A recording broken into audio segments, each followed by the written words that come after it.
Alors je fais un super selfie ici, en fait j'ai consacré un peu de temps à ça, c'est parce que je suis ravi d'être ici, dans ce lieu magique, avec Arthur à la régie.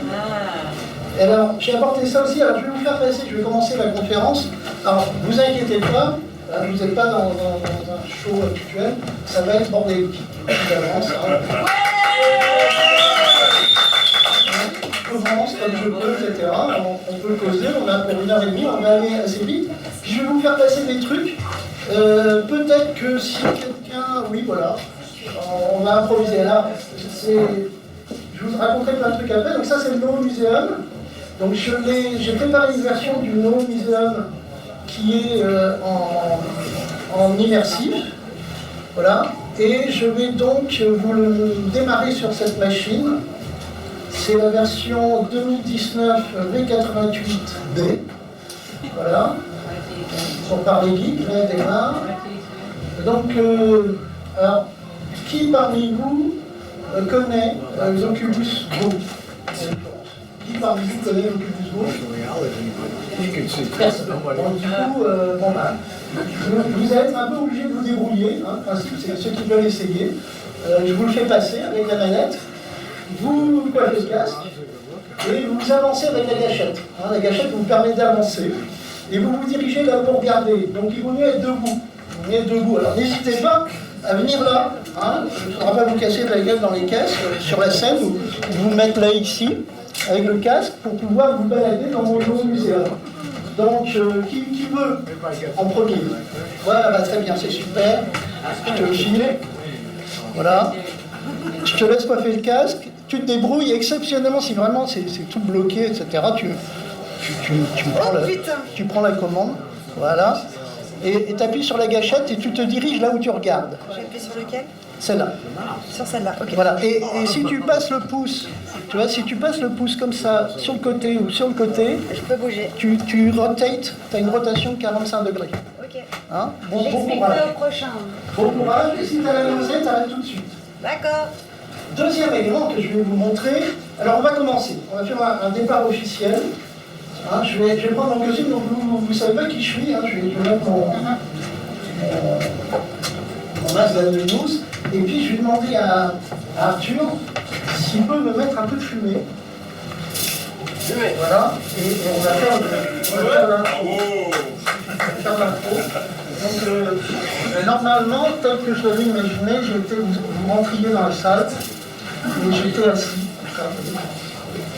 Donc vous vous installez. Alors c'est un peu raté, hein, mais c'est pas grave.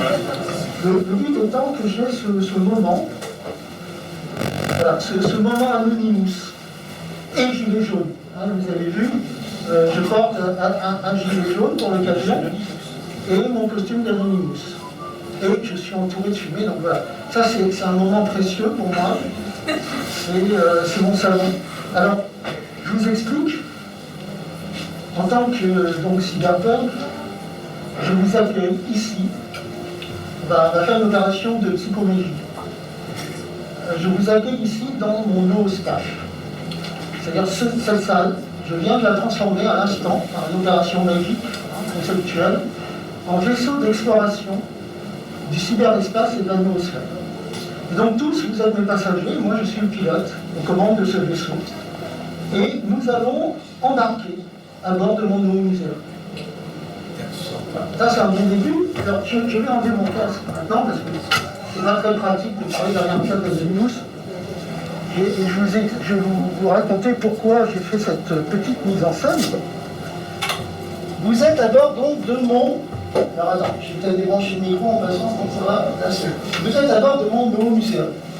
Dans le dispositif que nous avons là, et donc je suis ravi ici d'être dans une...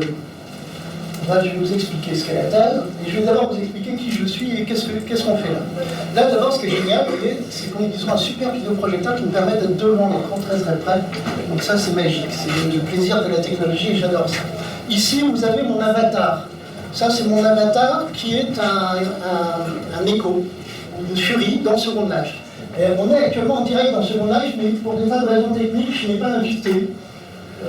Parce que je n'étais pas sûr que ça allait marcher, mais vous voyez, là on est en temps réel, dans ma simulation, dans Second Life, avec un de mes avatars, que vous voyez, qui est un avatar de Fury.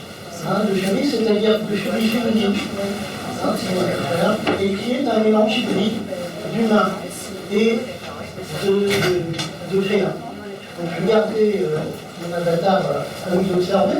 Et éventuellement, si quelqu'un est connecté actuellement sur ce village, il pourrait venir visiter. J'ai déjà fait des conférences comme ça, mais c'est assez difficile à organiser. Alors, là, de ce côté, vous avez mon nouveau muséum. Je l'ai ici sur clé USB. Est-ce que parmi vous, il y a des gens qui sont venus avec leur micro-ordinateur et à ce moment-là, vous pouvez l'installer. Vous pouvez prendre la clé USB qui est là. Si quelqu'un la veut, je la fais passer dans la salle maintenant pour que vous mettez ça sur votre ordinateur. Sinon, évidemment, vous n'avez pas vos micro-ordinateurs avec vous. Je vais vous expliquer le principe. Le No Museum est une œuvre de création, une œuvre d'art numérique que j'ai commencé à créer en 2003 en hackant un jeu qui s'appelle Unreal Tournament. Et en fait, c'est un support pédagogique. C'est-à-dire, je suis le seul, j'adore dire ça, je suis le seul prof au monde qui, alors c'est pas vrai, j'ai quelques collègues quand même sur le secondaire qui font ça, mais on n'est pas très nombreux, qui enseigne dans un univers de jeux vidéo. C'est-à-dire que à la fois c'est une œuvre d'art numérique, mais c'est aussi un support pédagogique. Et donc, on va se balader dans nos musées, et là vous êtes à bord d'un vaisseau, de mon premier vaisseau, qui, alors on peut changer de caméra, et là je change de caméra, je vous dire caméra, et on peut, vous voyez, c'est un univers que j'ai créé quand j'avais, qui date, c'est des mêmes, c'est un univers mimétique, c'est des rochers qui dérivent dans les airs à l'infini que j'avais créé quand j'étais môme, et que je décline depuis des années, et qui a grandi avec le temps. C'est ce que j'appelle un mème, de mémétique, on va y arriver.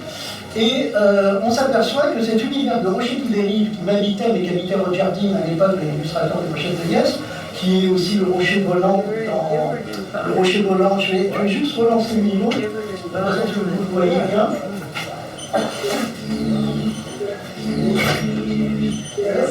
Voilà.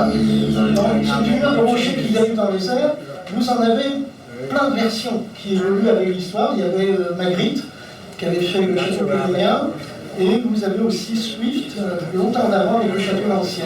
Mais maintenant, cet univers de rochers qui dérive dans les airs est devenu, on va dire, alors on dit aussi un archétype, mais c'est aussi un mème, et qui s'est agrandi dans notre histoire, dans nos œuvres, depuis à peu près une quarantaine d'années, avec une acmé, qui est le monde d'Avatar, justement, comment il s'appelle, de Cameron.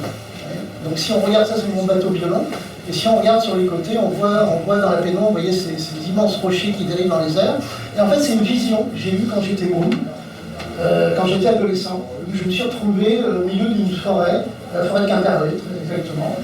Et tout d'un coup, le monde a changé autour de moi, je me suis retrouvé avec ces univers de rochers qui dérivaient autour de moi. Et donc, toute ma vie d'artiste, j'arrêtais de le décliner. Et donc, c'est vraiment un même, dans le sens que c'est quelque chose de puissant qui... Alors, on va y arriver, je vais arriver au même. Donc là, on va arriver sur la station spatiale, on va aborder sur la station spatiale. Alors, tout ce que vous voyez là, je l'ai fait avec Unity. Au début, je l'ai fait avec Unreal Tournament. Là, c'est avec Unity, parce que Unity me donne plus de flexibilité par rapport au réseau. Et on va arriver dans chacun des niveaux. Alors, pourquoi je suis ravi d'être ici dans la tasse de la RXP? C'est que, en fait, je me définis comme un cyberpunk. Je suis, depuis longtemps, cyberpunk. Norman Steinhardt, qui est parmi nous, avait inventé un mot avant cyberpunk. Il avait les neuromantics, dans un de ses excellents romans, avait utilisé le mot neuromantics. Donc je suis aussi un neuromantique.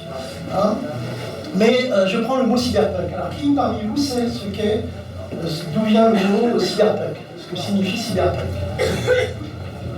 Ah non, vous ne connaissez pas. Il y en a un qui va le dire. Alors, bon, on va y aller, je vais vous montrer. Alors, ça sort d'un roman, effectivement. Donc là, on va se rapprocher. Gibson, peut-être? Alors non, justement. C'est souvent on dit souvent Gibson, mais c'est pas Gibson qui invente le mot en premier.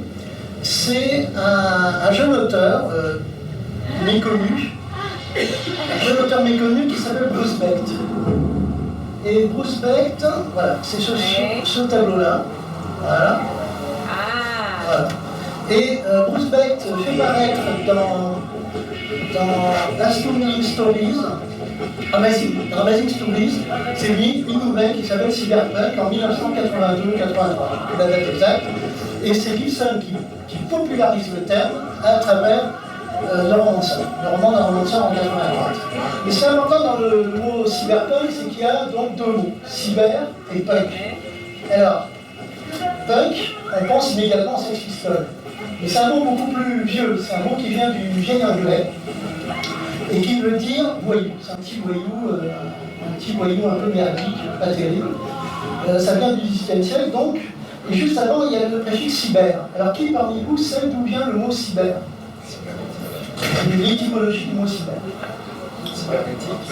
Bravo. Cybernétique, c'est le gouvernement. Cybernétique, quelqu'un a dit la sorte du commandement, hein, c'est ça? Le gouvernement. Alors ça, c'est plutôt Ampère qui va lui donner cette signification-là. Mais donc Ampère, le mathématicien, pas le mathématicien, Ampère était un physicien, invente le mot cybernétique longtemps avant Norbert Wiener, mais on va oublier, l'histoire va oublier. Et Wiener lui-même ne savait pas qu'Ampère avait utilisé ce mot-là. Et en fait, celui qui invente le mot cybernétique, c'est Norbert Wiener, et je vais vous l'expliquer. Je vais vous l'expliquer un peu plus loin. Mais surtout, ce qui est intéressant, c'est que donc un cyberpunk, étymologiquement, c'est un voyou cybernétique. Alors, qui parmi vous, je vais vous poser la question qui tue, qui parmi vous n'a pas sur son ordinateur un logiciel piraté, un film piraté? Hein, qui? Allez, n'ayez pas honte. Ma grand-mère. Est-ce que quelqu'un... Et donc je reviens sur la question que je vous posais. Donc visiblement personne ici n'a dit qu'il n'avait pas de logiciel piraté. Donc conclusion, eh bien, vous êtes tous des cyberpunks. Et vous êtes tous des voyous cybernétiques. Alors c'est extraordinaire parce qu'on vit dans une société où heureusement la science-fiction avait prévu deux grands courants, deux grands événements. Le post-apocalyptique, c'est-à-dire l'apocalypse nucléaire ou autre, et l'humanité qui avait entré dans un processus de survie, et le cyberpunk. Alors on a de la chance, mais ça peut encore arriver. Hein. Le post-apo n'a pas eu lieu, hein, la guerre nucléaire n'a pas eu lieu, donc le courant post-apocalyptique de la science-fiction ne s'est pas formalisé. Mais par contre, nous vivons actuellement, clairement, dans une dystopie cyberpunk. Et alors donc moi je me définis comme cyberpunk, pourquoi? Eh bien parce que je me considère comme un voyou cybernétique. Et en fait dans les années 80, en gros, tous les artistes sont des voyous cybernétiques. Et donc là, je vous montre juste un truc pour vous parler de mon parcours de hacker. Parce qu'ici on est dans un lieu de hacker. C'est-à-dire que ce lieu est un espace, une table, où on a hacké, qui a été hacké, la ville a été hackée. Et pour pouvoir faire Média Zéro, alors là ce que vous voyez c'est une installation d'art vidéo que j'ai faite dans les années 80, après avoir hacké mon école. C'est-à-dire c'était les arts déco avec d'ailleurs Jean Médu qui est peut-être là, ou qui sera peut-être là tout à l'heure. Et donc là ce que vous voyez c'est une installation d'art vidéo que j'avais faite. Et je sais que le principe du hacking, et tous les artistes sont des hackers. Or, pour fabriquer des œuvres d'art numérique, il faut des moyens, il faut des gros moyens. Et à l'époque, les Arts Déco avaient investi par le fait du prince, c'est-à-dire le directeur Tourlière avait acheté un studio vidéo entier, il avait transformé en atelier, parce que son fils avait trouvé que c'était génial, Fluxus, Dame Junpei aux États-Unis, il revenait des États-Unis, et il avait dit à son père, l'art vidéo c'est génial. Donc le père avait acheté, installé par le fait du prince un atelier d'art vidéo aux Arts Déco, et moi, petit étudiant qui sortait des métiers d'art, on courait avec le papier calque, je me rappelle que je rentre dans l'atelier, je m'étais inscrit en dessin animé, je rentre dans l'atelier, et première salle, je vois un vieux banc-titre 16 un peu rouillé, une enroulée au 16 mm, pareil, un peu bancal, j'ouvre la porte du fond, et là une salle toute blanche, toute propre, magnifique, avec des écrans vidéo partout et des gens, des silhouettes à l'intérieur, là, très intimidé, je dis, oh excusez-moi, j'ai cru que j'étais rentré dans la salle des vigiles de l'école. Et là les profs m'ont dit, non mais c'est pour toi, on ne sait pas nous-mêmes qu'est-ce qu'on va en faire, trop, mais vous avez carte libre pour faire ce que vous voulez. Et là j'ai pété les plombs total grave. C'est-à-dire que je me suis dit, putain, j'ai accès à la télévision. C'est magique. Il faut penser que nous, là, tous, on est habitués aux caméras vidéo, etc. Mais à l'époque, ça n'existait pas.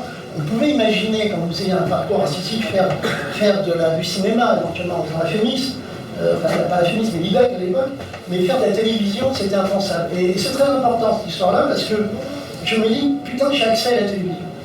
Et ce que je vais faire, c'est que les profs me disent, la caméra à 4 000 francs, 40 000 francs, une fortune, je pouvais l'amener chez moi en week-end. Ça aussi, c'était impensable pour un étudiant d'école d'art. Et donc, qu'est-ce que je vais faire? Non, je ne vais pas vous dire tout de suite ce que je vais faire avec. Mais là, je vous explique, cette installation d'art vidéo, c'est une illustration du concept de Marshall McLuhan, le message, c'est le médium. Et donc, je vais avoir la chance, par tout un biais, je vais hacker Beaubourg dans la foulée, et je vais exposer à Beaubourg cette installation en 1983. Et alors, l'histoire du hacking de Beaubourg est très rigolote. C'est un concours de circonstances. Mais surtout, je vous raconte l'histoire parce qu'elle est importante, le concept.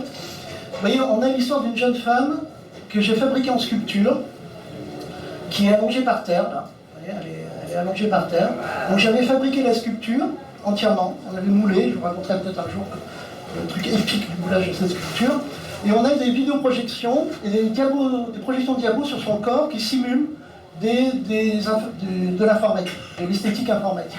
Et autour d'elle, on a les écrans qui racontent, et en fait, elle vit, mon scénario est un peu inspiré de Philippe Cadix, c'est-à-dire qu'elle est à l'intérieur d'un univers virtuel, d'un monde virtuel, et ce qu'on voit sur les écrans, c'est les images à la fois de l'univers virtuel dans lequel elle est en train de vivre, et des messages d'alerte, des bugs, c'est-à-dire que, comme elle est en vie suspendue, l'ordinateur envoie des messages d'alarme pour lui dire qu'il faut qu'elle sorte du monde virtuel, sinon elle va mourir. Donc c'est une métaphore et c'est aussi un peu moraliste. Hein. C'est-à-dire qu'à l'époque, je suis habité par des trucs un peu archétypaux, hein, du drame, et si on reste trop dans le monde virtuel, ben, on va mourir. Alors du coup, elle transforme et on est entouré d'images. Donc c'est une illustration du concept de Marshall McLuhan, le message, c'est le médium. C'est-à-dire, ça veut dire quoi? Ça veut dire que ce qui est important n'est pas ce qui passe dans les écrans, ce qui est important n'est pas ce que vous voyez à la télévision, ce qui est important, c'est le dispositif lui-même. C'est-à-dire que c'est l'existence même du poste de télévision qui a changé la société et qui a changé les gens. On a pu empiler des milliards de gens, des millions de gens dans des environnements urbains médiocres. Pourquoi? Sans que ça pète trop les plombs. Parce qu'il y avait la fenêtre de la télévision ouverte sur le monde.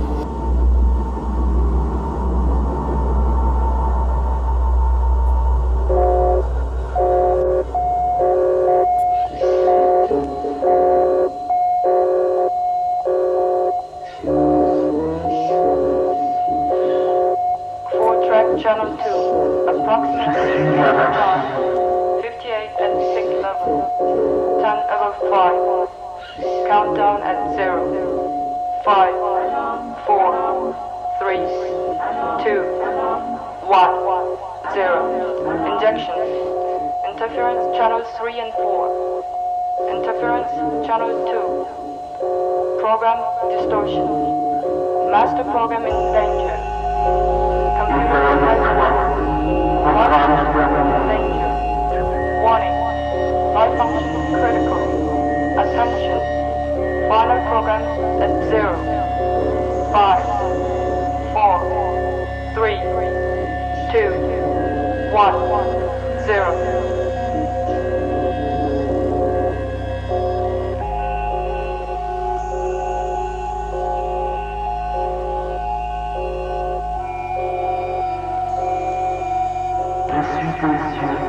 Je suis ta voix, éveille-toi, sommeil paradoxal.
Et nous sommes en train de fabriquer avec ces casques de réalité virtuelle le cyberespace, c'est-à-dire la prochaine télévision puissance 10 000 qui va nous permettre de supporter les futures cités concentrationnaires.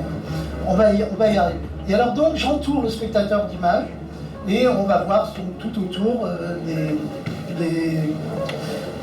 la vision, c'est-à-dire que quand vous le faites, alors j'ai pu la reconstituer en grandeur réelle à Strasbourg récemment, et donc il faut être dans le dispositif pour percevoir tout l'espace. Donc ça c'était mon premier hacking. Pourquoi je dis hacking? Parce que comme l'école fermait à 10h du soir, j'avais pas accès au matos de montage. Je me cachais dans une espèce d'appentis qu'il y avait au-dessus de la salle de cours. J'attendais que tout le monde soit parti et à 1h du matin, je sortais et je me cachais, j'empilais des gros tapis au-dessus des bancs de montage parce que ça fait énormément de bruit, hein, c'est très mécanique. J'avais toujours qu'une trouille, c'est de voir le concierge soulever le bord du tapis pendant que je montais Méga Zéro. Et donc j'ai hacké Méga Zéro, il a été présenté au Centre Pompidou en 1983, un peu par un concours de circonstances, je vais zapper parce que ça peut être trop long. Et ce qui est très rigolo, c'est que cette stratégie de hacker des studios, on va la continuer avec les Maîtres du Monde. On va créer un groupe qui s'appelle les Maîtres du Monde, donc Jérôme Nepdieu va venir tout à l'heure, il sera juste après moi. Et je me rappelle que le soir, on s'encardait, c'est-à-dire on se disait, ça y est, le but c'était de trouver les clés des studios, d'avoir les clés du studio, le code d'accès. Et par exemple, moi je disais à la production, j'ai fait ça beaucoup avec M6, je disais à la production, oui alors il va falloir passer la nuit sur le montage, ça va être dur, mais je veux bien le faire, je ne compte pas mes heures, c'est pas un problème, je vais passer ma nuit à terminer le montage. Et puis alors tout le monde partait à 20h, 21h, et puis moi j'expédiais le montage en 10 minutes parce que je savais très bien que c'était quasi fini, et j'appelais tous les potes, et je leur disais, ça y est, j'ai les clés du studio, et on hackait, on passait la nuit entière à hacker les studios de télévision. Et avec évidemment la trouille de voir débarquer les patrons hein, au milieu de la nuit. Alors pour ça je me suis fait virer. C'est-à-dire je me suis fait virer d'une boîte de production qui s'appelait Brony, qui avait fait un sale coup d'ailleurs. Ils avaient négocié, ils se doutaient que je faisais des trucs la nuit dans le studio, et donc la directrice de production avait dit aux stagiaires, je t'engage en CDI, mais tu surveilles ce que fait Yann la nuit dans les studios et tu me fais un rappel. Là, bon, bah, évidemment, je me suis fait avoir, je me suis fait virer, mais c'est pas très grave, c'est la rançon du truc. Et une fois aussi, c'était très drôle, on était comme ça en train de monter la nuit dans un studio, et les portes s'ouvrent à 1h du matin, et là, c'était un autre groupe de cyberpunk qui connaissait le studio. Et vous savez qui c'était? Certains les connaissent peut-être parmi vous, c'était Hervé Nizik, qui avait monté à l'époque une boîte qui s'appelait Ex Nihilo, qui existe toujours, hein, et Hervé n'y est plus. Et en fait, pourquoi la boîte d'Hervé Nizik Ex Nihilo, qui est une des grosses boîtes de production françaises actuelles, s'appelle Ex Nihilo? C'est parce qu'il produisait à partir de rien. C'est-à-dire qu'évidemment, les films qu'on faisait la nuit comme ça en musée, ils ne coûtaient rien, sinon le hacking qu'on était en train de faire vis-à-vis des investissements des propriétaires. Et donc c'est pour ça que la boîte Ex Nihilo s'appelle Ex Nihilo, pour ceux qui la connaissent. Donc ça c'était la partie cyberpunk.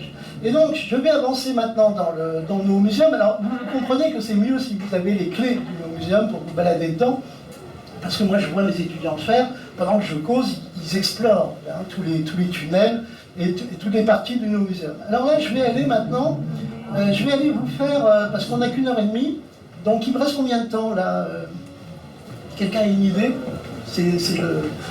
Normalement, un bon conférencier a un sens intuitif du temps. De... Combien? 55 minutes. Donc c'est bien, ça nous laisse pas mal de temps. Alors, je vais essayer de vous faire au moins 2 niveaux du No Museum. On va faire, je vais vous faire le Velasquez Aristopunk, et je vais vous faire le cybersex, parce que c'est quand même assez sympa. Hein. Alors, je vais essayer de terminer sur le cybersex. Alors, vous passez d'un niveau à l'autre, vous voyez, en passant par les portails. Là, je vais vous faire une petite aparté sur le transhumanisme et sur sur le transhumanisme et sur la cybernétique quand même. Donc là, on est à la croisée des chemins. Et donc je vais vous raconter une anecdote rigolote. Regardez ça, c'est Ted Nelson, 1974. You can and must understand computer now. En 1974, Ted Nelson est persuadé, il vit dans une péniche à San Francisco, le cœur d'une révolution culturelle qui est née aux États-Unis, qui a bouleversé toute notre modernité. Et à l'époque, il est convaincu que l'informatique va libérer l'humanité. Libérer dans un sens révolutionnaire. Énormément de penseurs, de hippies, d'ingénieurs de l'époque étaient convaincus que l'informatique allait être notre outil d'émancipation planétaire. Et donc il milite à l'époque, c'est pour ça qu'il y a ce point levé, c'est le point levé révolutionnaire quand même, il milite pour que tout le monde apprenne à faire de l'informatique. Et là, vous voyez, donc je l'ai reproduit là, donc ça c'était juste la partie Ted Nelson. Ici, j'ai un autre personnage important, c'est... alors je vais changer de caméra, on voit mieux. Ah oui, ça, lui, je vais vous le montrer aussi, ça c'est génial, parce que c'est un objet rare. Yann, Oui, aurais-tu une batterie de rechange pour celui-là? j'ai une batterie de rechange pour celui-là. Et j'ai mis cette batterie de rechange dans une poche pour pouvoir te la sortir rapidement. Sauf que je ne sais plus, comme je viens, vous voyez, j'ai fait le gilet jaune, parce que je vais vous parler aussi, surtout que je vous parle des gilets jaunes, alors tu vas avoir du mal à changer la batterie. Ah, Mais voilà, c'est celle-là. Oui, c'est un peu ça. Tu regardes des débris, des morceaux tu fais comme tu peux. Si tu n'y arrives pas, bah, tant pis, on se passera de cette caméra-là. Donc là, voilà, c'est le problème des caméras. La batterie, l'énergétique, l'énergie ne marche pas.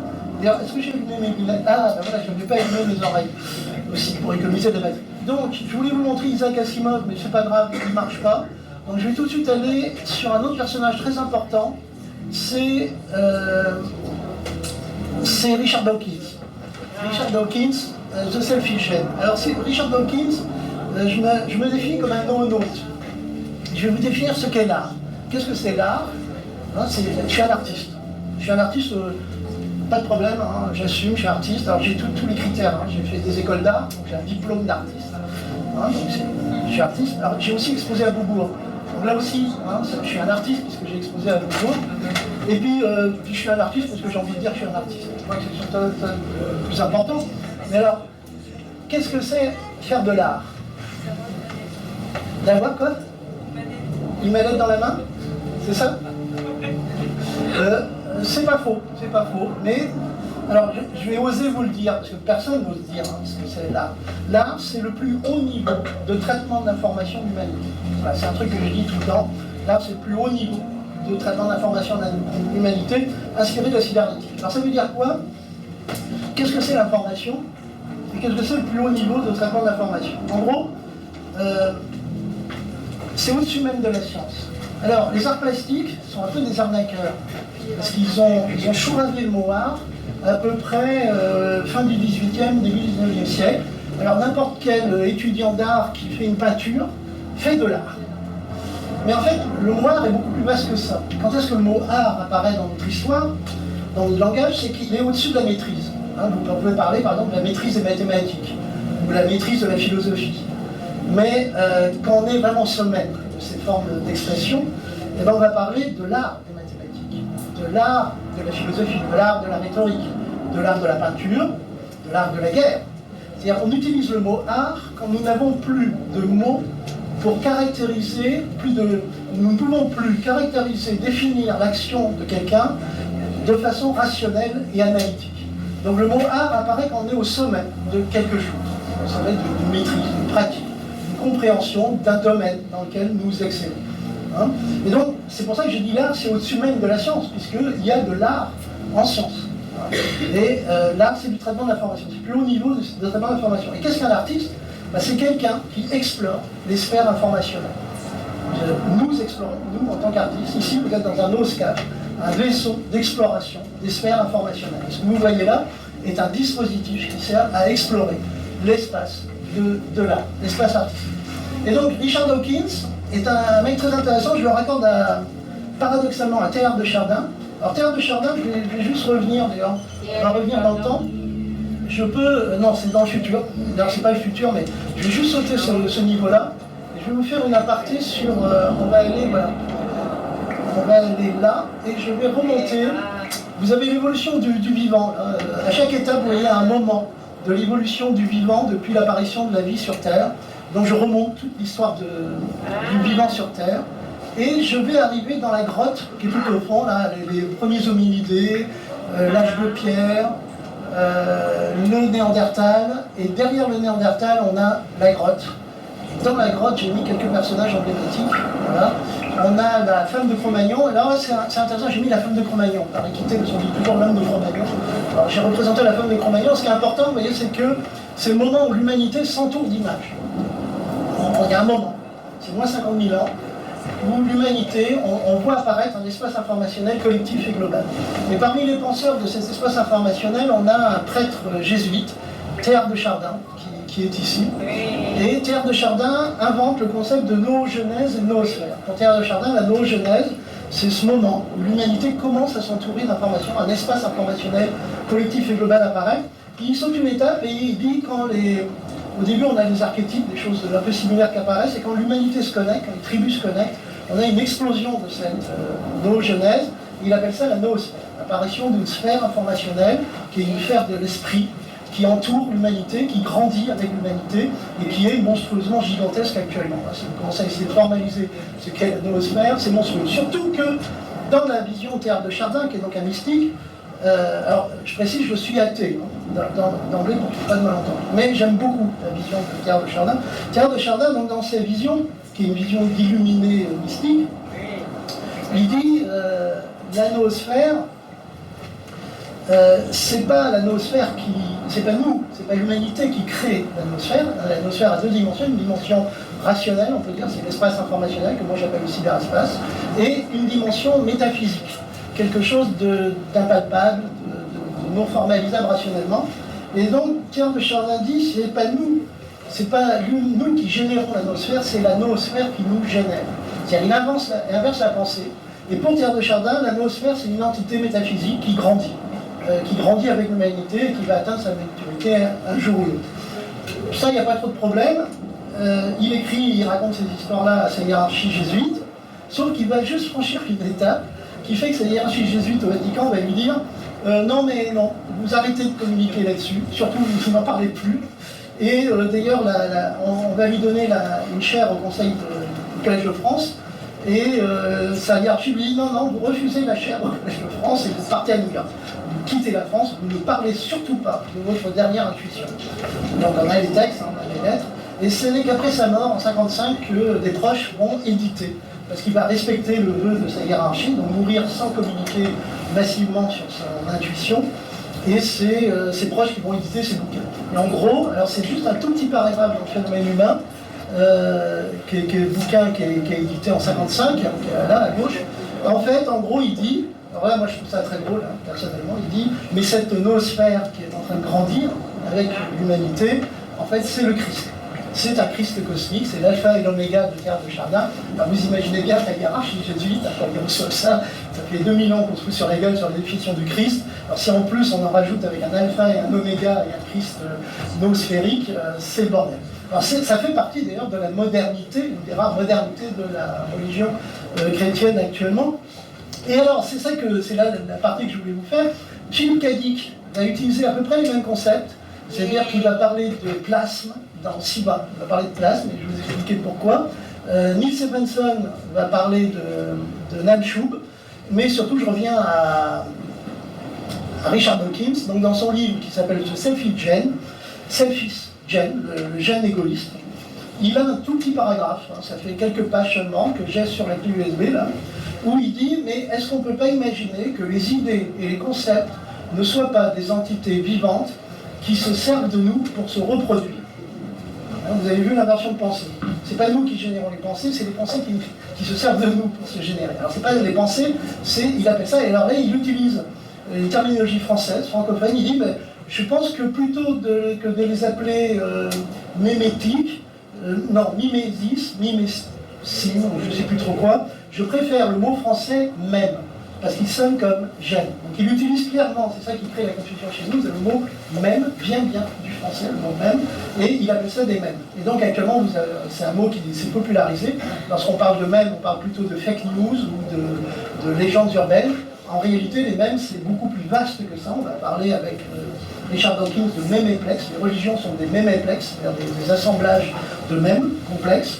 Et donc, actuellement, cette idée que j'adore, qui rejoint paradoxalement, et je dis paradoxalement pourquoi? Parce que Richard Dawkins est un athée radical anti-créationniste. Donc c'est rigolo de voir un penseur religieux d'un côté et un athée radical se rapprocher sur une inversion de pensée, qui est de penser le vivant par l'information. L'information est quelque chose de vivant qui se sert de nous pour se reproduire. Et quand vous êtes artiste, on connaît ce phénomène-là, ce qu'on appelle souvent l'inspiration. On en parle peu, c'est-à-dire c'est la pratique artistique qui vous permet de le découvrir. Alors là, je vais vous mimer Jodorowsky, Alexandre Jodorowsky, un jour j'avais interviewé pour Arte, et il me parlait de l'alchimie. Il me dit, tu sais, il y a dans l'alchimie, il y a la voie humide et la voie sèche. La voie sèche, c'est quand tu travailles, tu pries, tu relis, et peut-être tu trouves. Et la voie humide, ce sont des forces mystérieuses qui te viennent du cosmos et qui te tombent dessus tout de suite. Et tu trouves tout de suite. Et là, je lui dis, ah, mais ça me fait penser au travail artistique. L'art, ça fonctionne un peu comme ça. Et là, il me dit, oui, mais Yann, en art, c'est pas la même chose. Parce que si tu passes pas par la voie sèche, quand la voie humide te tombe dessus, tu fais rien que de la merde.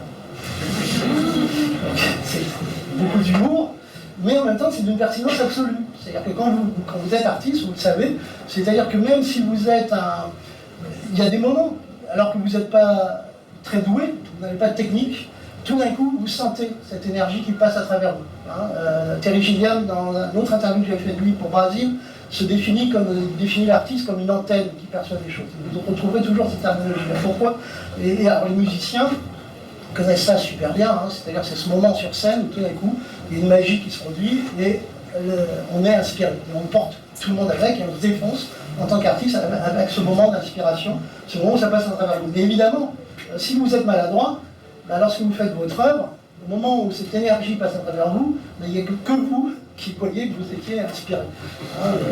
Parce que vous êtes tellement maladroit que vous avez gâché complètement ce moment de connexion spirituelle, métaphysique, étrange.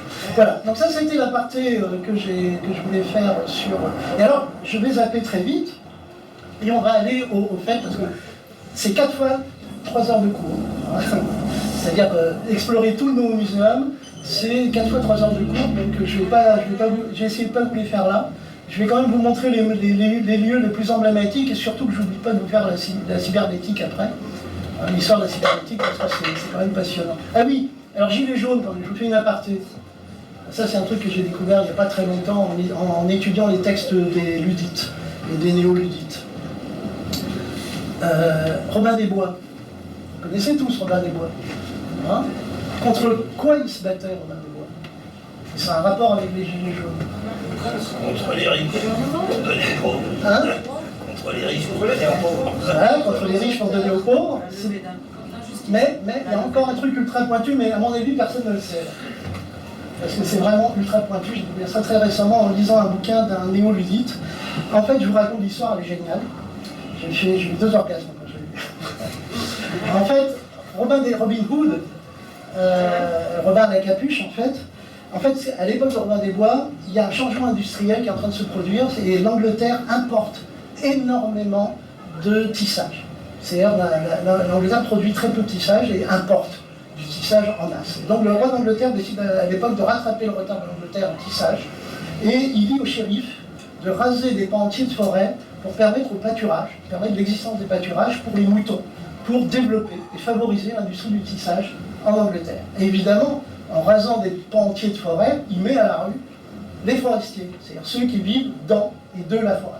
Et la rébellion, l'histoire de la rébellion de Robin des Bois, c'est la rébellion des forestiers. C'est des gens, c'est une des premières rébellions prolétariennes, de gens qui, par un processus d'ailleurs de destruction de l'écosystème, se retrouvent à la rue. Et chose très étonnante, c'est que ça va suivre la loi du Moore, d'ailleurs, alors je ne vous le ferai pas l'abonnement parce que ça va être trop long, mais dans la même région d'Angleterre où on avait les Nottingham, la fameuse forêt de Sherwood et de Nottingham, et ben en Angleterre, qu'est-ce que j'ai fait là? Zut, je suis revenu en arrière, je me suis trompé de bouton. Ouais. Donc 3 siècles plus tard, dans la même région, vous avez une rébellion emblématique qui est la rébellion des Luddites. Alors les Luddites, ils sont rigolos, moi je les aime bien aussi. Donc c'est encore une révolution prolétarienne, c'est-à-dire que on a les mêmes tisserands qu'on foutu à l'armée des forestiers se retrouvent dans la merde, parce qu'on a l'arrivée des machines-outils. Or, les machines-outils permettent la création des manufactures, donc la production de tissage en bon marché en grande série, et du coup, bah, ça fout à la rue les tisserands. Ça deviendra la révolte des camions en France. Et donc, ils se rebellent. C'est très rigolo, c'est que, vous voyez, ils ont comme Robin des Bois, qui est un personnage de légende, hein, c'est-à-dire Robin des Bois n'a sans doute jamais existé, ils ont un personnage de légende qui s'appelle Ned Ludd, le roi Ned Ludd. Les propriétaires de manufactures reçoivent des lettres leur disant « Fais gaffe, parce que le roi Ludd va venir t'exploser la gueule si tu continues avec ta manufacture. » Et donc, vous voyez, il est habillé en femme. C'est très amusant. C'est pourquoi il est habillé en femme? C'est parce qu'en fait, il s'habille, les émeutiers s'habillent en femme pour déconcerter l'armée, la garde royale qui est venue pour les déloger, parce que ça a été évidemment réprimé extrêmement violemment, la petite révolte des Luddites. Et pourquoi je raconte ça aux Gilets jaunes? Les Gilets jaunes, c'est les prémices d'une des futures à venir, hein, grande révolte écologique, dans le sens que il y a un problème, Arthur? Oui, t'as vu là. Ah, c'est oui. bien connecté. Bien, merci. Effectivement, il allait se couper parce que j'ai arraché mon câble. C'est de la merde, ces câbles-là. Il n'y a pas d'alimentation. Bon. Et alors, je disais quoi? Oui, les Luddites. Oui, les Gilets jaunes. Pourquoi se sont-ils révoltés? C'est parce qu'ils se sont retrouvés, alors que normalement ils étaient des nantis, c'est-à-dire qu'ils vivaient en province, dans des conditions écologiques agréables, hein, par rapport à une grande cité urbaine, et tout d'un coup, sans s'en rendre compte, ils se sont retrouvés comme des privilégiés écologiques. C'est-à-dire qu'à cause des automobiles, des moyens de transport, etc., qui vont continuer à être taxés en permanence, le fait de vivre à la campagne, dans des villes de province, finit par faire de vous, actuellement dans la société où nous sommes, des privilégiés, comme les gens qui héritent par exemple d'une très belle maison sur une petite île en Bretagne et qui se retrouvent à payer l'impôt sur la fortune. Il y a un changement de société radical qui est en train de se produire, qui met un certain nombre de gens à la rue, littéralement, qui les catapulte dans la précarité et qui va générer de plus en plus de révoltes. Nous sommes en train de vivre les premières grandes révoltes écologiques parce qu'on se dirige vers un futur, vous le savez, je ne vais pas m'attarder, assez concentrationnel. Donc ça c'était l'aparté sur Robin des Bois. Mais je vais tout de suite sauter au cœur du plus rigolo, pas du plus rigolo, mais le truc dont je m'éclate le plus, c'est la reconstitution en 3D du tableau des Mélines. Alors là, c'est un truc de hack total, à tous les niveaux. Alors là, vous voyez, j'ai reconstitué ce tableau des Mélines. Alors vous connaissez, vous connaissez ce tableau? Qui connaît ce tableau? D'accord? Alors, qui connaît le secret du tableau? Ouais, alors, c'est le miroir qui est à la fin. Le miroir, en fait, de ce secret du tableau. C'est-à-dire, en fait, c'est une sorte d'autoportrait qui ne dit pas le nom d'autoportrait. C'est inversé quelque part, on va dire. Voilà, c'est ça. C'est le coup du miroir. C'est virtuel. C'est déjà virtuel, et ça met en scène la naturalisation de la technologie avant toute chose, le pinceau étant justement... T'es qui, toi? Si, dis-nous. Ariel. Ah, mais oui, c'est bien toi, je le disais bien, c'est forcément quelqu'un de la bande qui fait des trucs comme ça. Je te voyais mal avec la lumière. Alors, voilà. Donc Ariel vous a résumé en quelques mots ce que je vais vous expliquer pendant une demi-heure. Alors, c'est un tableau très chiant, a priori. C'est un tableau de cours.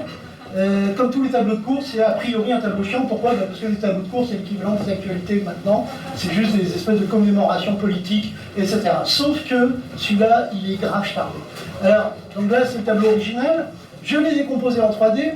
Et il est très intéressant, mais à plein de niveaux, on peut y rester une journée entière. Donc je vais essayer d'aller vite quand même. Il faut savoir que Velázquez, lorsqu'il fait ce tableau, en fait, ce tableau a eu 2 étapes. Au début, c'était vraiment un vrai tableau de cours chiant, puisque, vous voyez, c'était juste la consécration de l'infante, la petite fille que vous voyez là, et il n'y avait pas tout ce monde-là tout autour, il y avait juste un jeune page qui lui décernait son diplôme d'infante. Sauf que quelques temps plus tard, le roi a eu un héritier mâle, et donc l'infante a perdu son statut de future héritière du trône, donc le tableau est parti à la cave. Mais là, c'est là que ça devient drôle. C'est que quelques temps plus tard, Velázquez va le ressortir de la cave, 4 ans avant sa mort, et va peindre tout ça. Et je fais une analyse très personnelle, mais qui n'est pas entièrement impertinente, et je dis Velázquez, Aristopunk. Nous avons ici un tableau de Punk, de Velázquez, qui est en train de faire un grand bras d'honneur à la cour. Alors, je vous explique pourquoi. Qui Velázquez est-il en train de peindre? Alors on le regarde, et en fait, là je suis arrivé par le biais, mais il est en train de nous regarder nous. Donc qui sommes-nous? On ne sait pas, parce que, vous voyez, le tableau nous tourne le dos. Et nous nous tenons devant. C'est nous qui est en train de peindre. Mais, au fond de la pièce, il n'a pas un miroir. Et dans le miroir, qui voyons-nous se refléter? Eh bien, nous voyons se refléter le tableau, et non pas le roi et la reine. Je vous expliquerai peut-être après pourquoi. Et qui voyons-nous sur le tableau? Eh bien, on voit le roi et la reine d'Espagne. Donc, à chaque fois que vous vous tenez devant ce tableau, en réel ou en virtuel, vous êtes les avatars, nous sommes les avatars du roi et de la reine d'Espagne.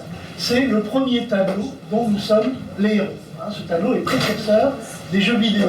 Non pas Arras serait furieux que je fasse un jeu mental de ce type-là, l'historien de l'art, mais en gros, Velázquez n'a pas imaginé le jeu vidéo.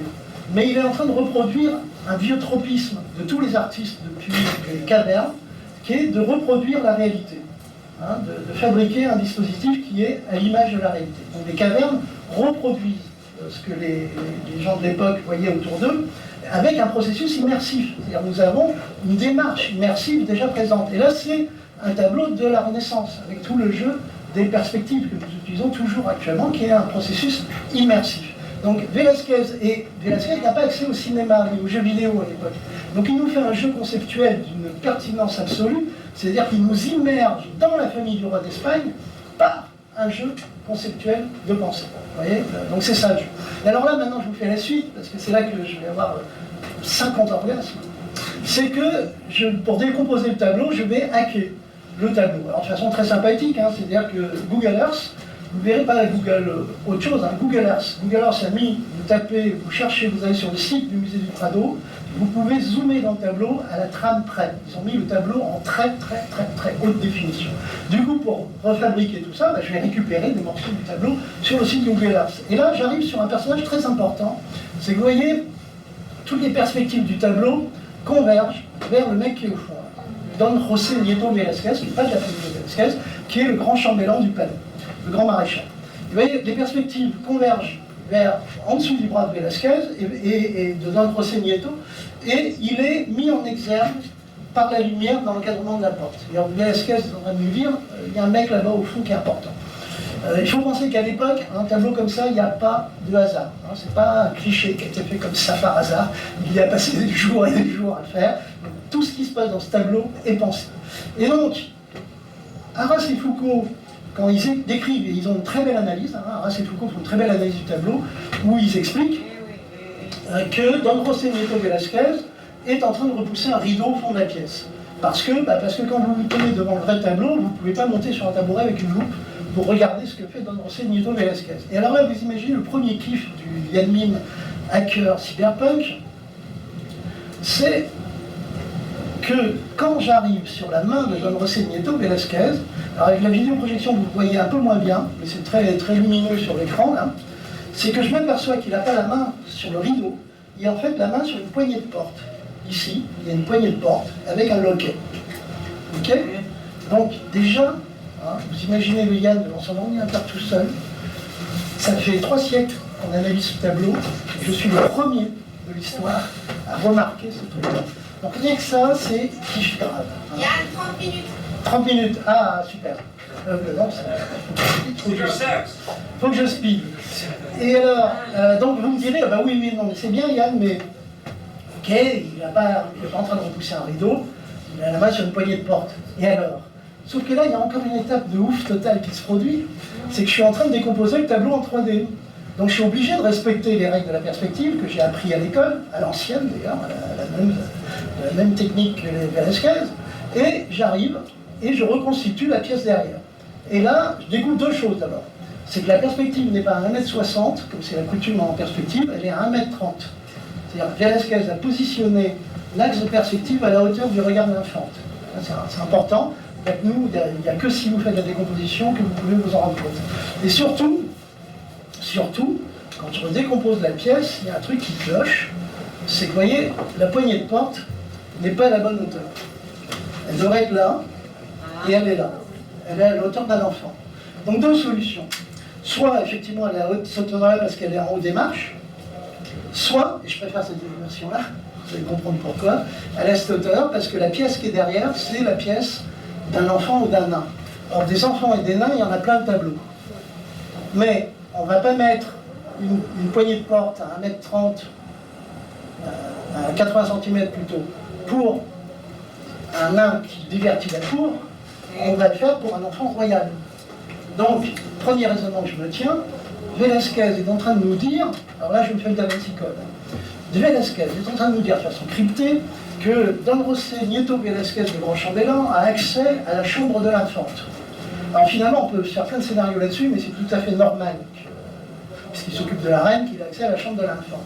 Et en fait, c'est un jeune réalisateur qui a fait récemment un documentaire sur Arte sur Velázquez, justement, qui m'a donné la clé. Alors, il ne connaissait pas le coup de la poignée de porte, mais il m'a dit, non mais, Yann, c'est normal, la pièce qui est au fond là, toute cette pièce-là, en fait, ce sont les appartements du jeune roi qui est mort. C'est-à-dire, on sait que le roi a donné à Velázquez les appartements du jeune roi qui est mort. Donc, qu'est-ce qu'il fait, là, Velázquez? Alors là, je vous termine sur Velázquez Aristopège, et je vous donne la parole pour poser éventuellement des questions. C'est que là, regardez, Velázquez, il s'est peint, alors ça c'est connu, hein, c'est pas moi qui ai découvert ça, mais Velázquez, c'est... Ouais. D'accord, merci. Velázquez, j'adore la case ici. Ici, on est dans une case, et alors on n'est pas dans une vraie tasse, c'est Arthur qui me l'a expliqué il y a quelques jours, parce qu'elle est cartographiée. C'est une tasse, à Quimbe, c'est des lieux où vous vous emparez d'un espace, c'est une zone d'autonomie temporaire, et vous échappez au système. Pendant un certain temps, vous échappez au système, et c'est temporaire, jusqu'à ce que le système vous retrouve. Donc on va occuper un lieu, on va occuper un espace, et alors, il y en a plein dans des tasses régulièrement. Il y en a une que j'ai adorée, c'était le Totem à Nancy, hein, qui avait créé Otomo, Manuel de Otomo, qui m'avait déjà invité pour faire une conférence il y a longtemps. Et alors le défaut, c'est qu'effectivement la différence, c'est que, comme m'avait expliqué Arthur, qui est un des fondateurs de ce lieu, qui est là-bas derrière, en personne, il m'avait expliqué que ici c'est pas une vraie tasse parce qu'elle est cartographiée. C'est-à-dire qu'effectivement elle est connue. Ils ont passé un accord avec la mairie, etc. Pour faire un accueil du public, il n'y a pas de clandestinité réelle. Alors que les vraies tasses devraient être non cartographiées, mais c'est sympa d'appeler ça une tasse. Alors donc je termine sur Velázquez. Velázquez se peint avec la croix de l'ordre de Santiago. C'est l'ordre de la plus haute noblesse d'Espagne, qui était un ordre radical. Et si tu étais un travailleur, tu ne pouvais pas être anobli. C'est important d'être anobli. L'anobli, t'es vraiment libre. Donc ce tableau est très proche de notre vie à nous, là, ensemble. Personne n'est libre, sauf les nobles, les aristocrates. Et on a Velázquez qui se peint avec le plus haut ordre de noblesse, qui se peint non seulement avec le plus haut ordre de noblesse, mais il se peint avec l'épée. Donc c'est vraiment un selfie, hein, ce tableau. C'est-à-dire que vous n'allez pas vous mettre à peindre avec une épée, là, il y a encore costume, et avec en plus, sur le côté, une bourse, qui est la bourse où il y a les clés des appartements royaux. Donc Velázquez, là, se met en scène et dit, regardez, je suis de l'ordre de Santiago, j'ai une épée et j'ai une bourse. Alors, Velázquez n'est pas noble. Qu'est-ce qui s'est passé? Il a magouillé avec le roi, et ils vont essayer, parce que la cour d'Espagne ne veut pas l'anoblir, le roi l'envoie en Italie, où il va rencontrer le pape de l'époque, et faire ce fameux portrait ultra célèbre du pape. Donc il est dans les petits papiers de la papauté. Et de retour en... Je vous passe les péripéties parce que c'est absolument génial, mais de retour en Espagne, le pape meurt, mais le roi a fait sa demande déjà de dérogation pour que Velázquez soit anobli. Et le pape suivant autorise Velázquez, signe le papier, qui autorise Velázquez à être anobli.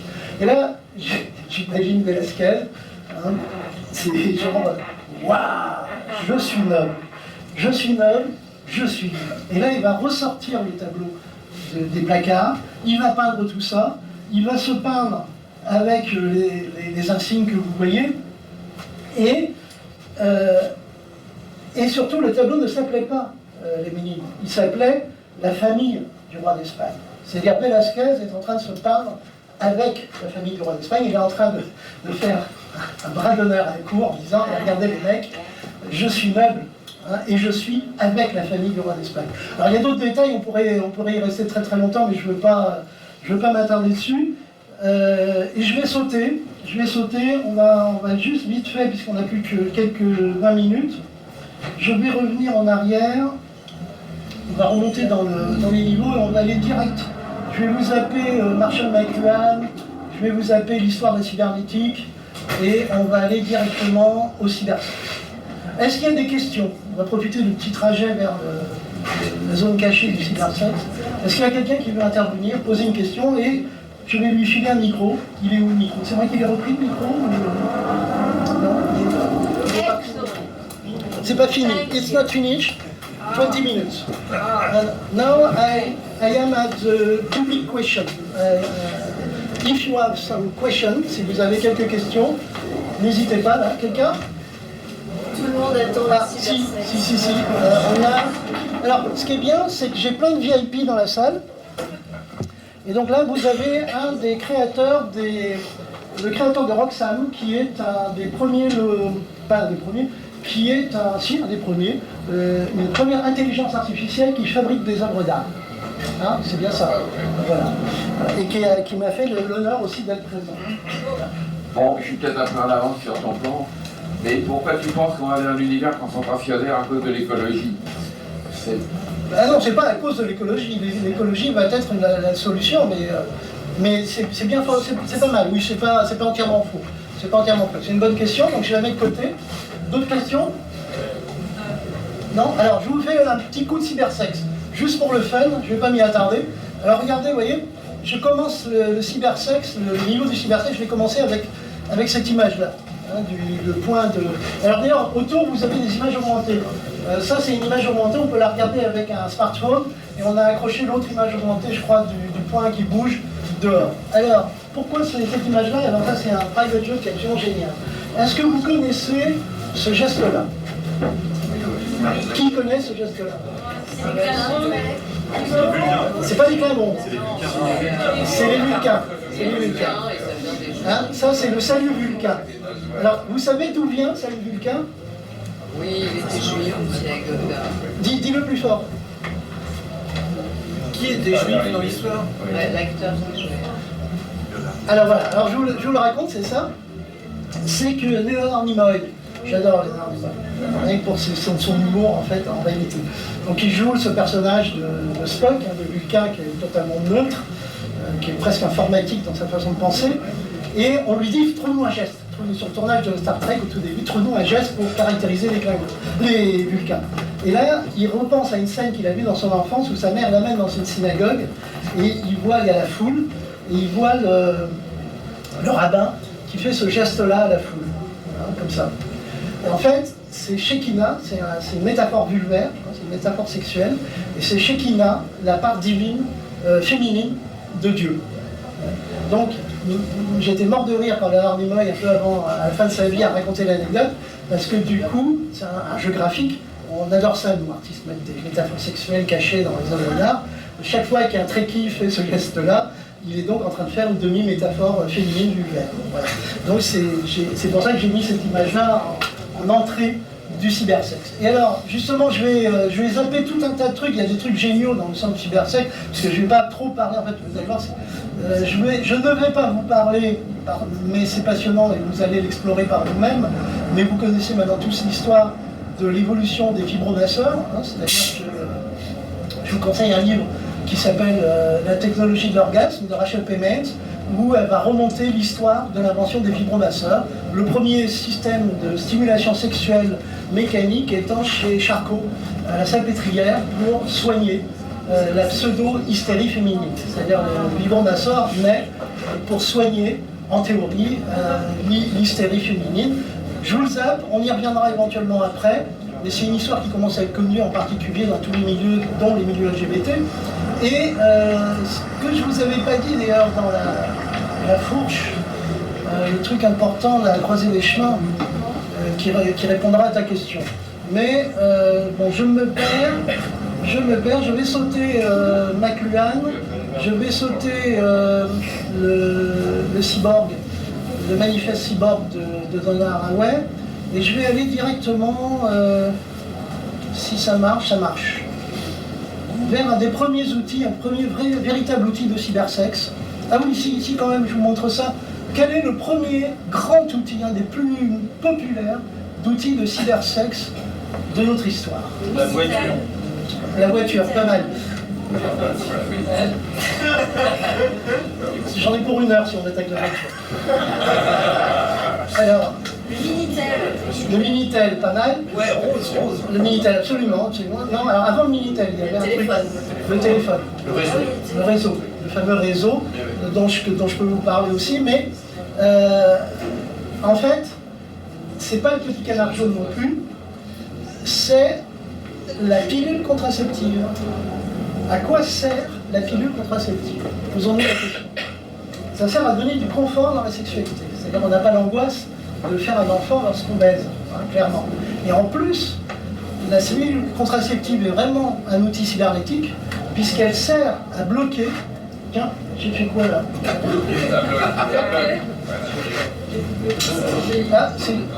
Ah, c'est intéressant. C'est intéressant, c'est moi qui ai fait ça. Je sais pas, il y a un trou noir quelque part caché dans cet espace. Et elle sert à bloquer une boucle cybernétique pour tromper, entre autres, le corps de la femme, pour lui faire croire qu'elle est enceinte. Donc on est vraiment dans un outil de cybersexe. Je ne vous le fais pas à tous les niveaux. Là, je raconte justement l'histoire du réseau auquel j'ai participé dans ma jeunesse, quand j'étais aux Arts Déco. Je ne vous parle pas du Minitel non plus. Et j'attaque directement un truc que je trouve rigolo. C'était sur Macintosh, 1984. C'est MacPlaymate. Et en fait, MacPlaymate est très intéressant puisque vous avez une animation graphique qui est faite pas par n'importe qui est faite par Michael Sands, San Francisco. La grande révolution sexuelle et culturelle qui naît à San Francisco, il y a toute une bande là, qui sont des grands militants du sexe et de la sexualité, de la cybersexualité, et du LGBT, etc. Et en fait, vous voyez, vous stimulez un personnage féminin, et selon votre réactivité, elle va jouir ou ne pas jouir. Et là, on est vraiment dans du cybersexe. Pourquoi? Parce qu'on est vraiment en train d'interagir avec une intelligence artificielle. Très con, hein, très simpliste, puisque c'est un système automatique graphique, mais il y a vraiment une interaction. Autrement, moi j'étends le concept. Donc ça, c'est pour les puristes, hein, parce que Étienne Armand Amato, un jour, m'avait fait la réflexion quand même que le terme cyber définit la cybernétique, et il avait raison. Et donc, si on est un puriste scientifique, cybersexe, ça serait pour moi un des premiers vrais outils de cybersexe. Après, j'étends le concept de cybersexe au vibromasseur, etc. Et le plus puissant outil de cybersexe contemporain, c'est Second Life, actuellement, où vous pouvez vous téléopérer grâce à des dispositifs cybersexuels. Alors, je ne vais pas vous faire la démo, mais là, vous voyez, j'ai mon personnage qui est là. Et en fait, dans Second Life, vous pouvez avoir des relations sexuelles entre avatars grâce à ces personnages qui sont genrés, mais genrés dans tous les sens. C'est-à-dire qu'on peut être mâle, femelle, les deux, et Neko ou autre. Et on peut aussi avoir des dispositifs, là vous voyez, si je m'assois dessus, je sais pas s'il est actif, voilà. Ça c'est un truc que j'ai fabriqué. Il faut que je désactive voilà. Donc là j'ai mon avatar qui vient de se retrouver enchaîné à un dispositif que j'ai moi-même fabriqué et qui peut être fouetté par un autre avatar qui viendrait déclencher un certain nombre de dispositifs sur la chose. Ça, c'est très intéressant parce que mon exploration du cybersexe, hein, j'ai perdu mon micro-cravate, mon exploration du cybersexe m'a fait découvrir un truc de ouf total. C'est qu'on fantasme beaucoup en ce moment sur les robots, des robots gynoïdes, hein, c'est des robots à l'échelle humaine avec qui on va faire l'amour. Alors en fait, il faut savoir que c'est Agnès Girard qui a fait une étude là-dessus au Japon. Ça a été un énorme échec commercial au Japon. Hein. Ça va avoir certainement, ça va marcher quelque temps par la curiosité en France, parce qu'il commence à y avoir des love dolls comme ça qui se mettent en place.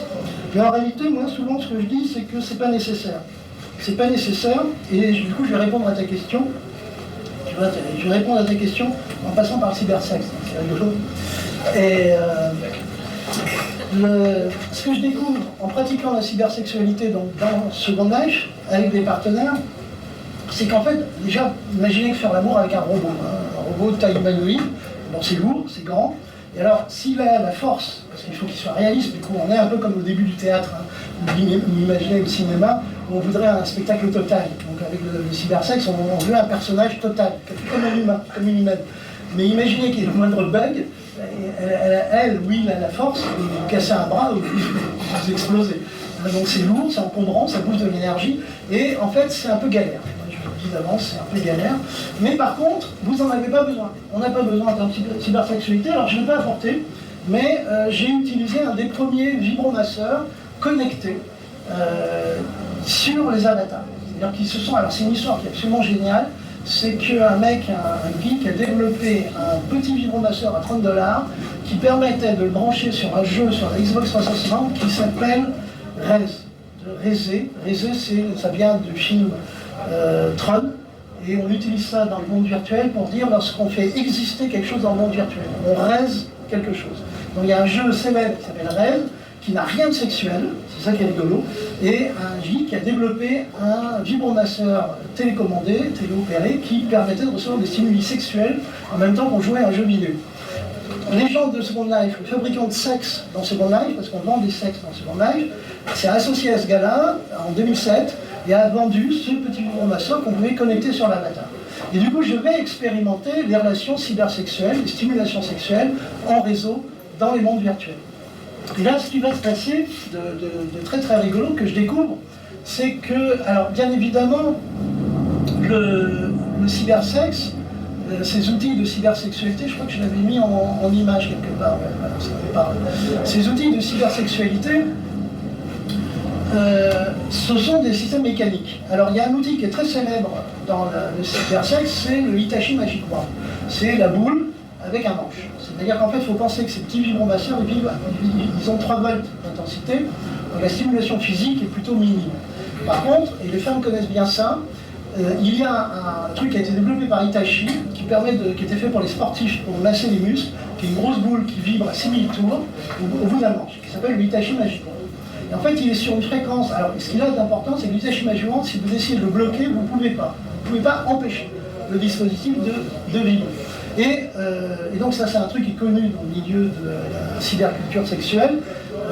Il peut provoquer, chez une majorité de femmes, un orgasme en moins de 10 secondes. Pourquoi? Parce qu'il stimule massivement le clitoris à l'intérieur du corps. Donc ça, c'est un truc qui est connu du milieu. Mais ça, c'est purement mécanique. Vous avez compris que le processus est purement mécanique. Or, des petits vibromasseurs à 3,5 volts, ils ne peuvent pas faire ça. Et moi, ce que je découvre en explorant ce système-là, c'est que quand vous l'utilisez avec un bot, ou un PNJ, c'est-à-dire uniquement en automatique, on va dire avec un robot, ça a une efficacité, mais toute relative. Mais si c'est quelqu'un d'autre, parce que moi je l'ai connecté avec, j'en ai acheté 5, à $30, ça vaut le coup, et on peut piloter 5 vibromasseurs séparés.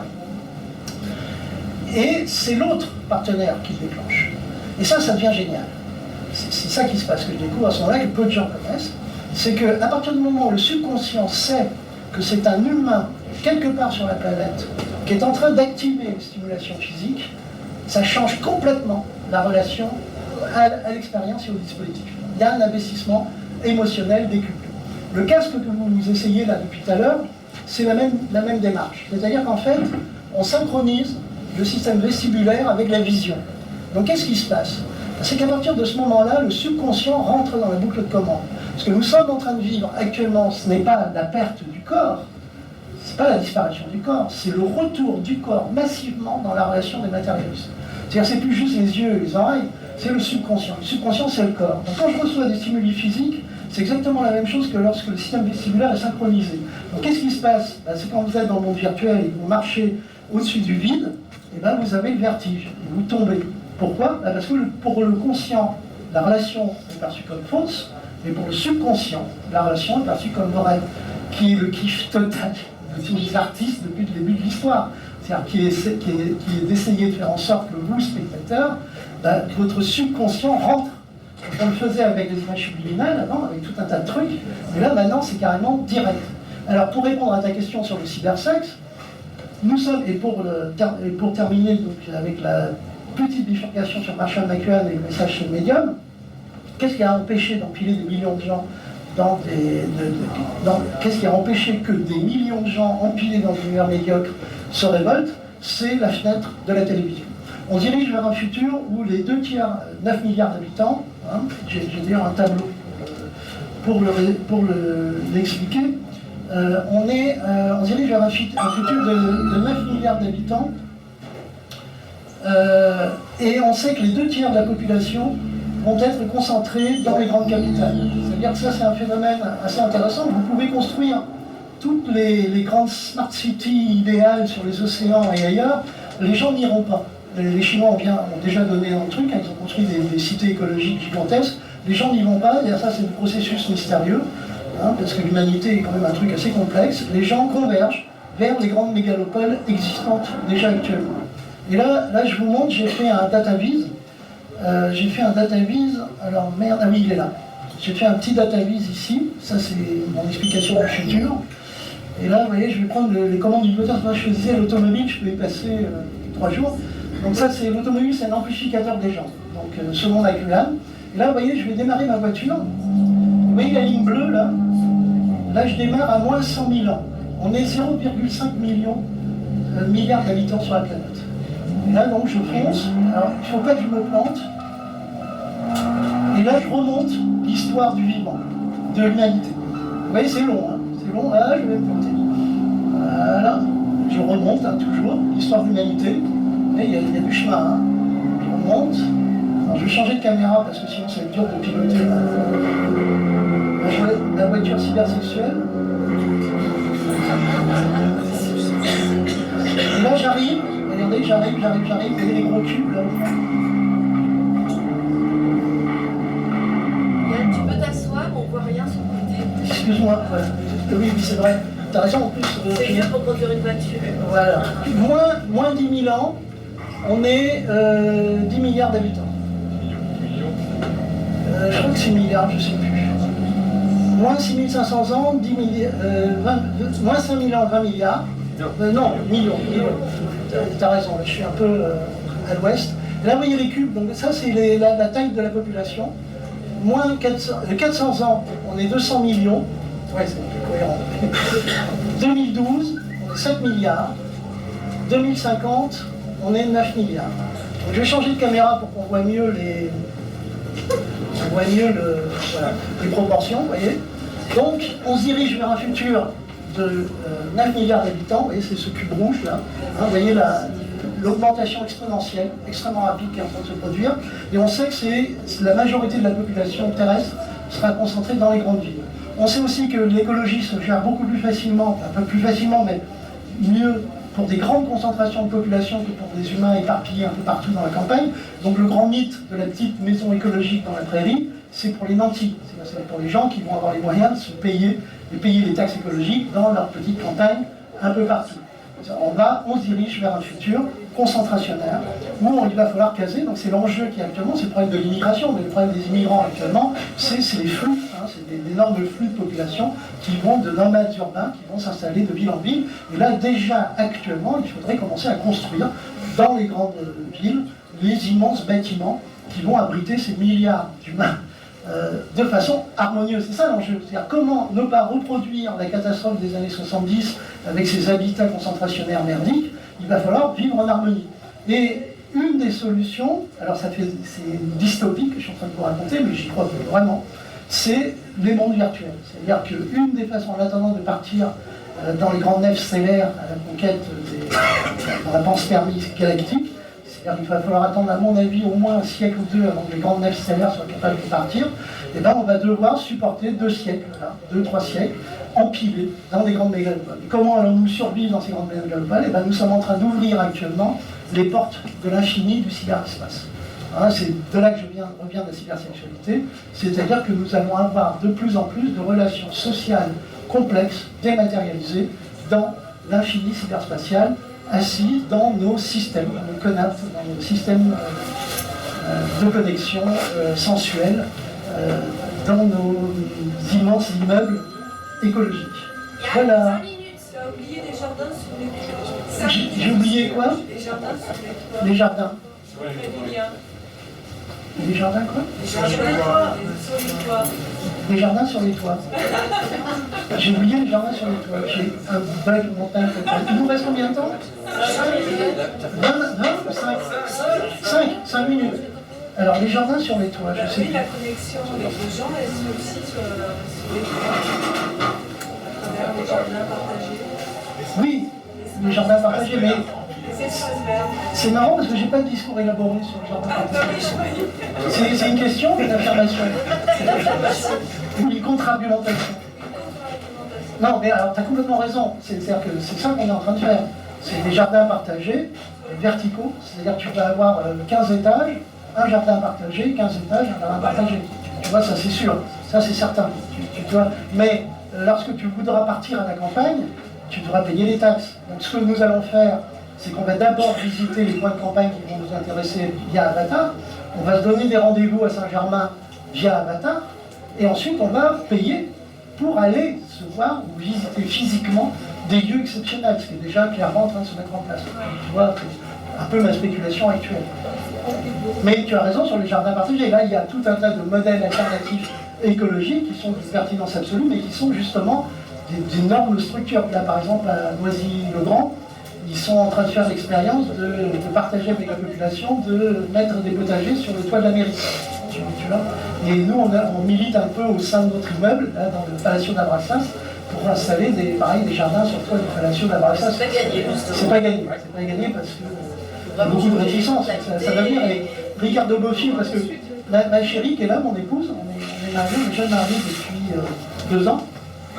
Bravo. Voilà. Elle tenait le premier bar punk de Lorient en 1984. Et j'étais amoureux d'elle en 1984. Mais alors c'était une femme guerrière, et je n'osais pas l'approcher. J'attends tout ce temps-là. Et elle vient d'acheter un appartement dans Brasil. On dit Brasil, mais c'est le film de Terry Gilliam, vous voyez, le Palacio d'Abraxas, à Noisy-le-Grand. Donc on habite dans une dystopie, c'est assez jouissif. Et le truc très très rigolo, c'est que donc, on a du coup, le truc magique, c'est qu'on a rencontré Ricardo Bofill. Ricardo Bofill vient d'être engagé par la mairie de Noisy-le-Grand pour construire d'autres immeubles tout autour. Donc il est venu nous voir et on a discuté avec lui. Et en fait, dans la conférence où il intervenait, j'ai évoqué le fait qu'au tout début, il y avait des arbres sur le Palacio d'Abraxas. Ils ont été rasés. Et quand j'en ai parlé ça à Bofill a dit, mais c'est l'enjeu du futur. Il a dit, tous les grands travaux actuellement, les grandes cités, les grandes commandes, se posent la question de verdir tous les toits, toutes les surfaces dans le monde. Donc c'est en plus, c'est intéressant que ce soit Ricardo Bofill qui nous dit ça. Il y en a sur la cathédrale d'Evry avant qu'ils les enlèvent. La cathédrale d'Evry, il y avait des arbres dessus avant qu'ils les aient enlevés. Ah, c'est possible, je suis pas au courant. Mais c'est une des propositions qui est faite pour Notre-Dame.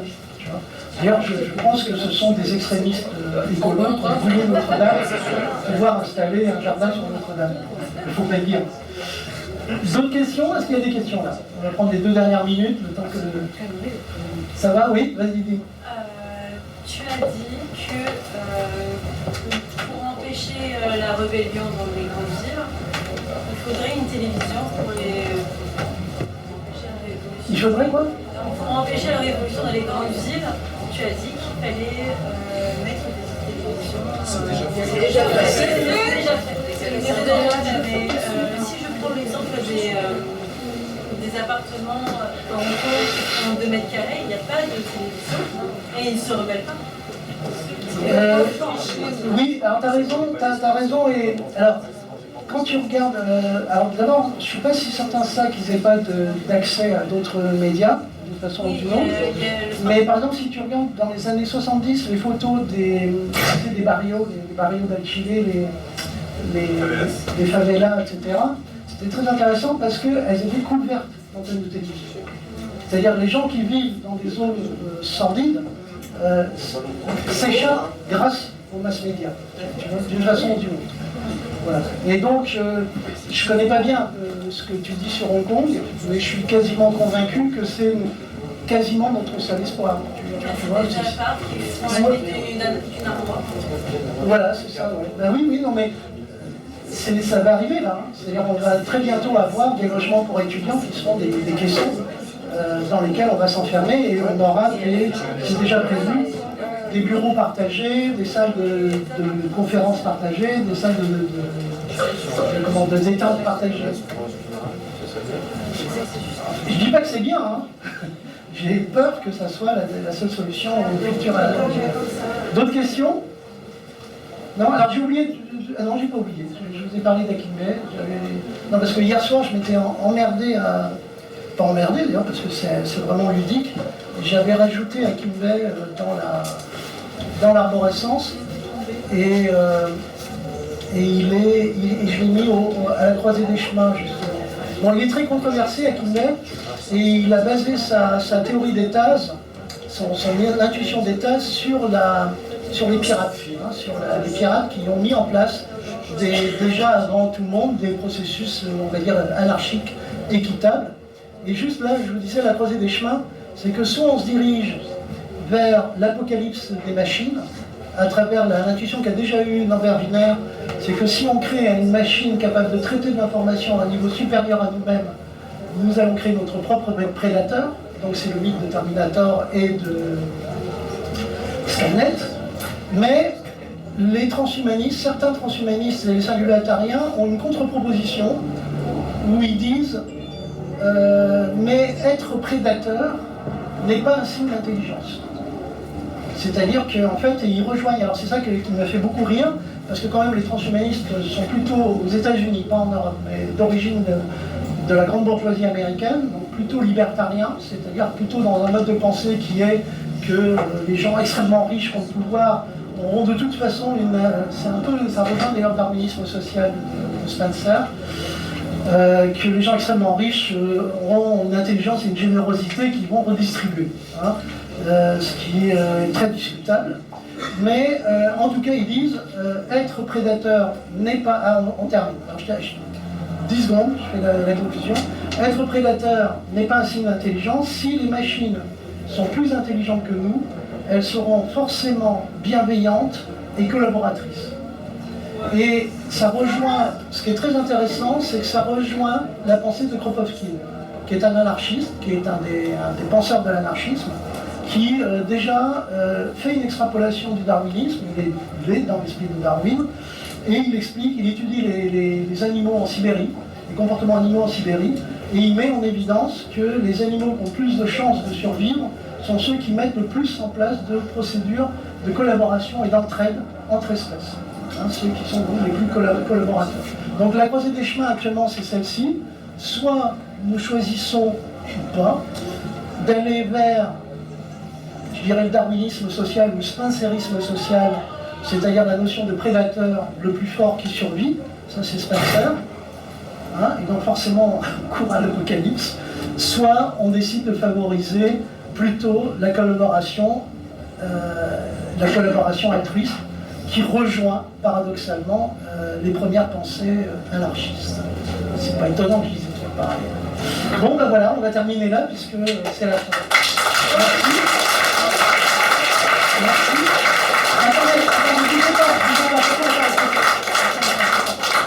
Bougez pas parce qu'à chaque fois que je fais une conférence, il me manque toujours un plan.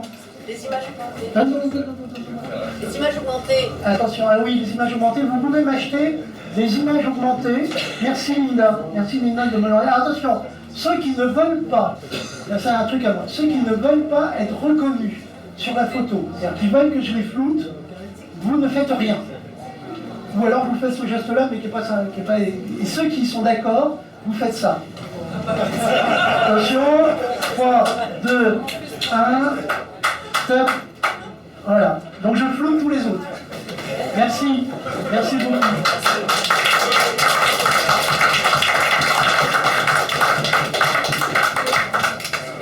Et ouais, moi, pardon.